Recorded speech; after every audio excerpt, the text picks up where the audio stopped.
Good morning, students. Today we are going to learn about the excretion part 2. Kidneys.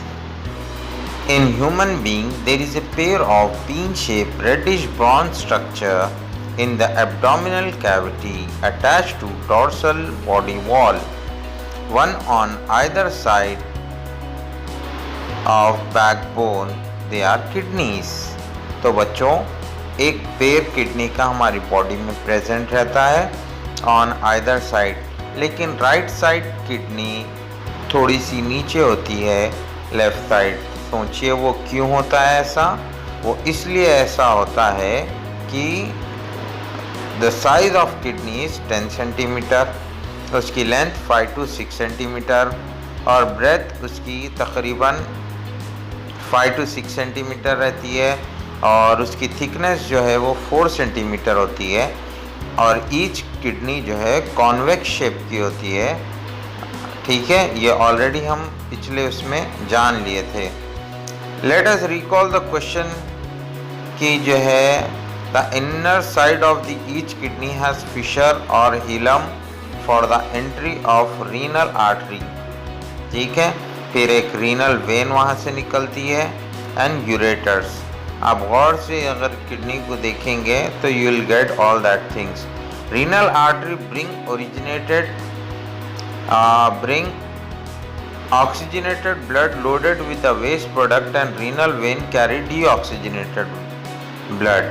ठीक है, तो renal artery जो है oxygenated blood लेकर आती है जिसमें बहुत सारा वेस्ट होता है और रीनल वेन डीऑक्सीजनेटेड ब्लड लेकर हार्ट की तरफ जाती है। ठीक है, the waste generated in various organ of the body are filter and remove by the kidneys. तो हम एक किडनी का जो मेन फंक्शन है, जितना भी बॉडी में वेस्ट हो गया है उसको रिमूव कर देना। Okay, internal structure of kidney, हम इसके बारे में ठीक तरीके से जानेंगे।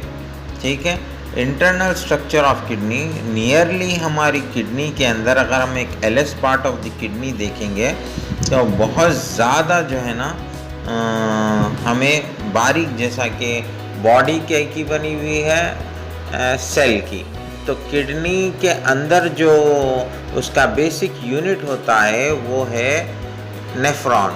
सो इसके अंदर approximately 1 million microscopic and thin tubular function unit, जिसको नेफ्रॉन और यूनिफेरस ट्यूब्यूल भी कहते हैं। चलिए आज जानते हैं कि नेफ्रॉन का स्ट्रक्चर कैसा है। ठीक है, structure of nephron. So guys, basically ये 2 पार्ट्स में डिवाइड है, एक है मार्फिजियन बॉडी और दूसरा है रीनल ट्यूब्यूल। ठीक है, मार्फिजियन बॉडी एक blind cup shape border and nephron होता है जिसको बोमन्स कैप्सूल भी कहते हैं और इसके अंदर bunch of fine blood vessels called glomerulus.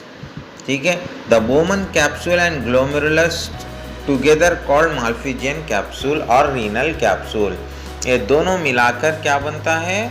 मार्फिजियन body. ठीक है, glomerulus develop from afferent arteriole, it give rise to efferent arteriole. अब आप देखेंगे इसमें एफेरेंट और इफेरेंट क्लियरली दिया हुआ है। ठीक है, क्लियरली इसमें एफेरेंट एंड इफेरेंट दिया हुआ है। So you will come to know that what is afferent and efferent arteriole. आप गौर से देखना, इस डायग्राम में सारी चीज़ें दे दी गई और इसके पार्ट्स भी दिए हैं अच्छी तरीके से। सो जो आर्टरी, ये आर्ट्रियोल इंटर हो रहा है थोड़ा सा थिक है, वो एफेरेंट है, और जो इसके अंदर से जो बोमन्स कप छोड़कर बाहर निकल रहा है वो इफेरेंट आर्ट्रियोल है। ठीक है, उसको जो ये आर्ट्रियोल जहाँ से अराइज हो रहे हैं उसे बोमन कैप्सूल कहते हैं।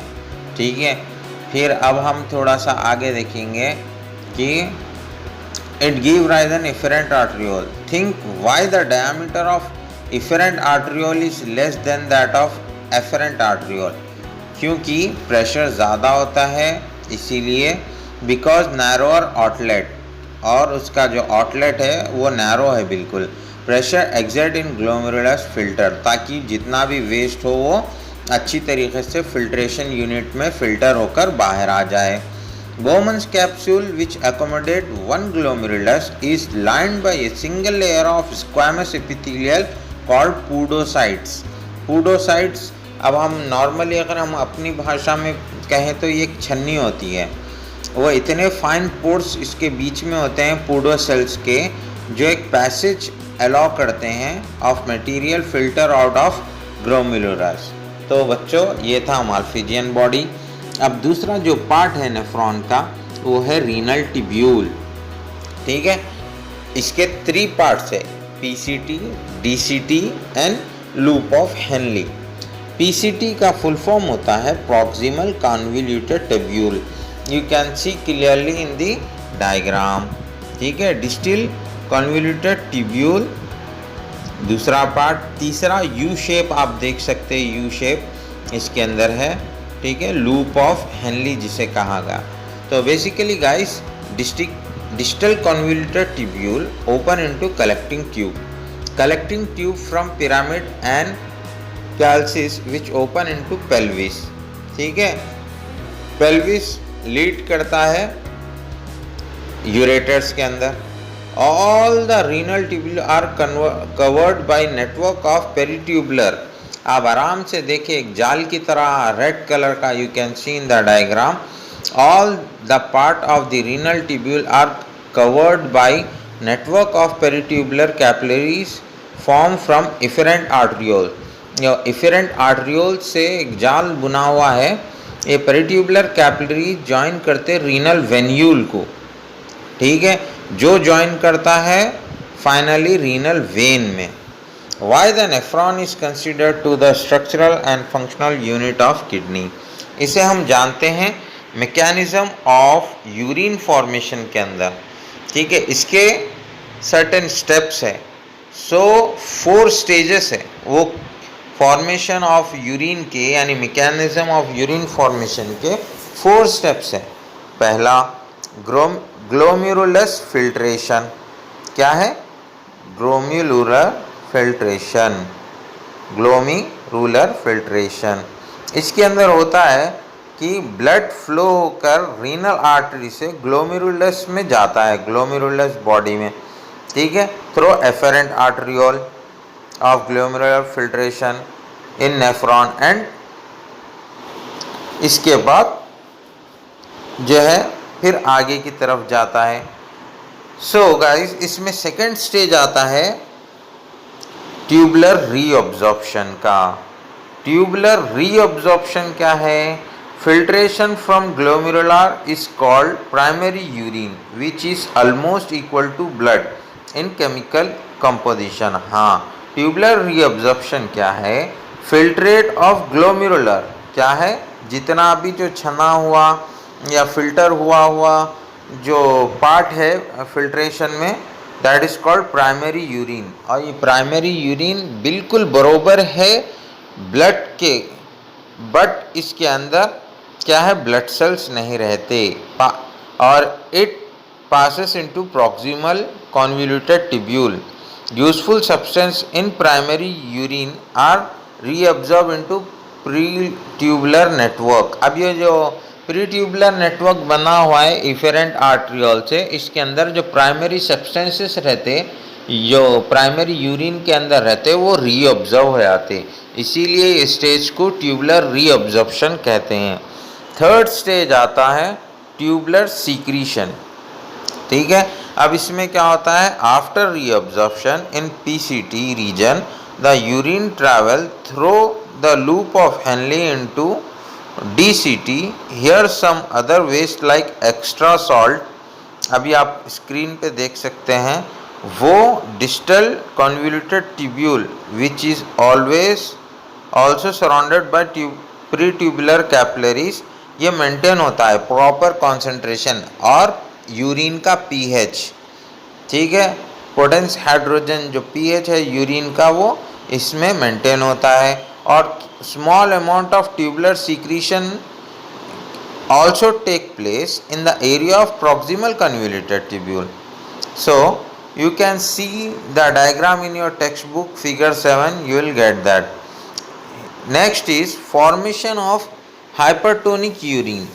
लेकिन एक बात याद रखिए, do you know guys, after the age of 40 years the number of functioning nephron usually decrease by about 10% in every year 10 years.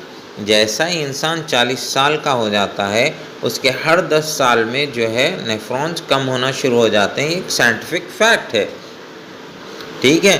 So the fourth stage is formation of hypertonic urine. Formation of hypertonic urine. 75% of water content of nephric filter is reabsorbed in the region of proximal convoluted tubule. 10% passes out of filtration through osmosis in the area of loop of Henle. Further concentration of urine take place in the area of collecting tube. Presence of hormone called vasopressin. vasopressin का एक important role होता है, ठीक है.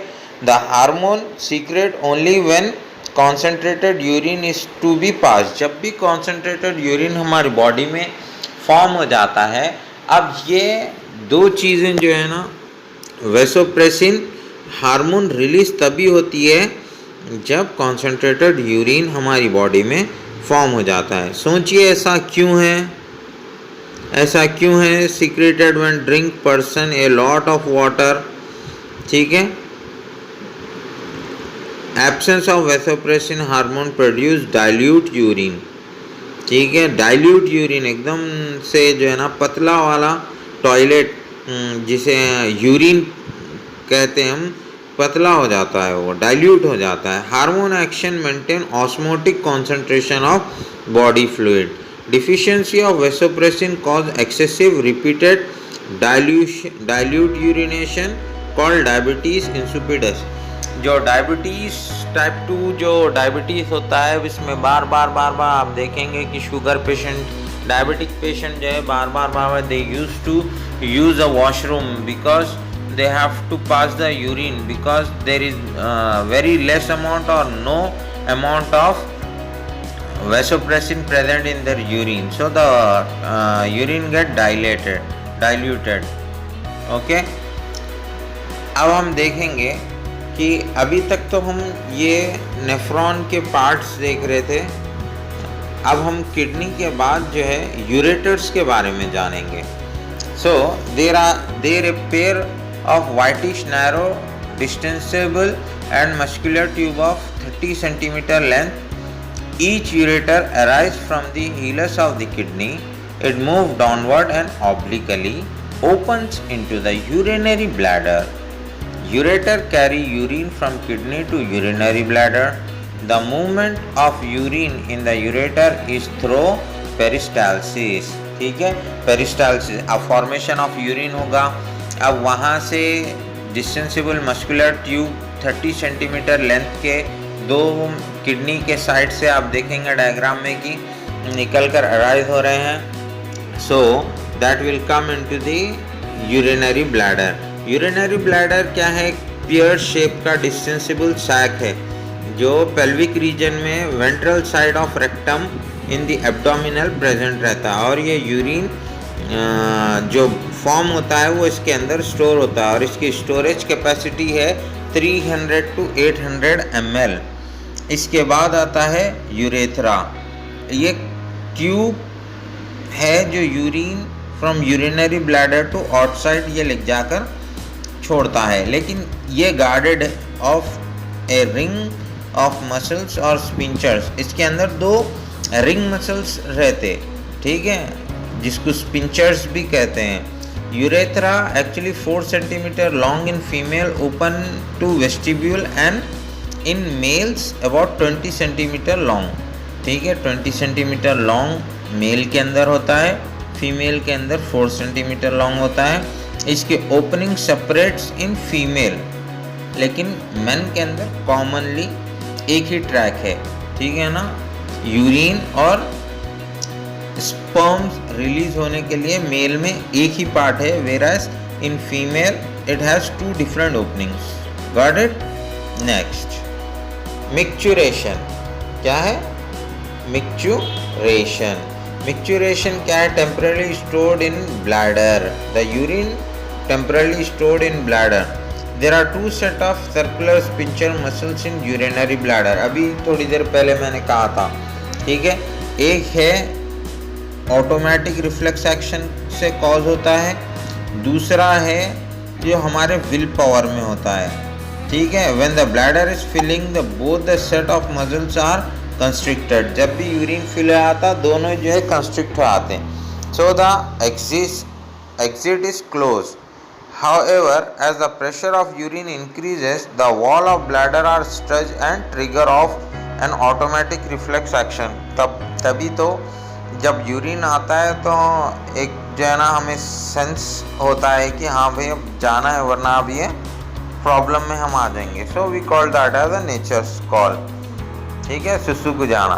This trigger of an automatic reflex action which cause the upper sphincter to relax, but the lower sphincter is under the control of brain, so the urine can still be retained until the muscle is relaxed.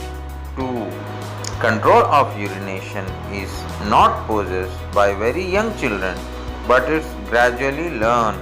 ठीक है, छोटे बच्चे जो होते हैं they are unable to hold the urine, इसीलिए we used to pamper them with any tissue or pamper we call it as. और है erg maturation occur when urinary bladder is filled up 300 to 400 ml of urine. So that क्या होता, बहुत ज़्यादा stretch, अब ये जो स्पिंचर्स प्रॉपर ग्रोथ नहीं होने की वजह से या नरिशमेंट नहीं मिलने की वजह से क्या हो जाता, प्रॉब्लम में आते. So at this time erg become painful आता और लीड टू वॉलंटरी मिक्चुरेशन. कभी कभी total amount of urine excreted per day जो एक दिन में आता है वो 1.6 to 1.8 litres. Its quantity increase with large intake of fluid like water. तो ज़्यादा पियेंगे तो ज़्यादा जाएंगे.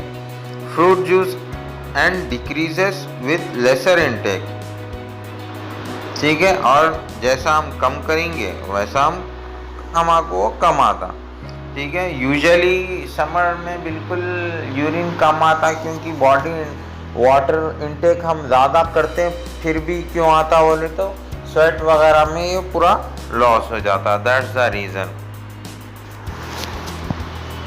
सो गाइस, नेक्स्ट है हमारा composition of urine and what if both kidneys fail completely. So ESRD and stage renal disease के बारे में हम नेक्स्ट पार्ट में जानेंगे और उसी के साथ